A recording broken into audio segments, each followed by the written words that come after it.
કેમ કે આ સાધારણ ગ્રંથ નથી. આ રસરૂપ અલૌકિક વાણી વેદથી પણ ઊંચી છે.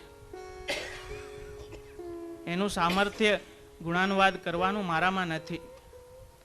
એ આ બધા મોટાઓની કૃપા, એમના આશીર્વાદથી જ હું આ જે કાંઈ યત્કિંચિત ગુણાનુવાદ કરી શક્યો. એ આપ સર્વના આશીર્વાદ, સર્વની કૃપા મારા ઉપર છે. જીવ બુદ્ધિથી ગાનમાં, વિવેચનમાં કાંઈક ક્ષતિ રહી ગઈ હોય, કાંઈક ભૂલ રહી ગઈ હોય, તો આ બધા પૂર્વાચાર્યો, આ મોટાઓ બધા પોતાનો બાલક સમજી મને ક્ષમા કરે.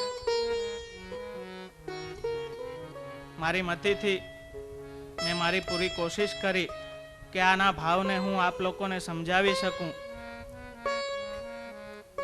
અને આપ લોકોએ પણ ખૂબ જ આનંદથી શાંતિપૂર્વક 8 દિવસ શ્રવણ કર્યું. એ ખરેખર ગુસાઈજી પ્રભુચરણની, શ્રી આચાર્યચરણની આપણા સર્વ પર અનહદ કૃપા છે.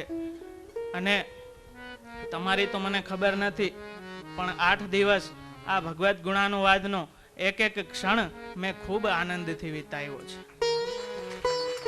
એવી આ આનંદ રૂપ પ્રભુની આ રસરૂપ વાણી સદા સર્વદા આપણા બધાના સ્મરણમાં રહે. આપણું ચિત્ત શ્રી વલ્લભ વિઠ્ઠલના ચરણોમાં સદાય લાગેલું રહે.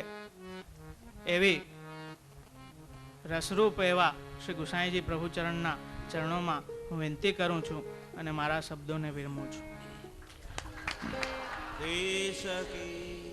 આપણે વધાઈ કીર્તનનો હવે આનંદ લેવાનો છે, એટલે શ્રી આચાર્યજીની વધાઈનો આનંદ આપણે લેશું. વધાઈ કીર્તનનો ક્રમ આગળ વધારશું.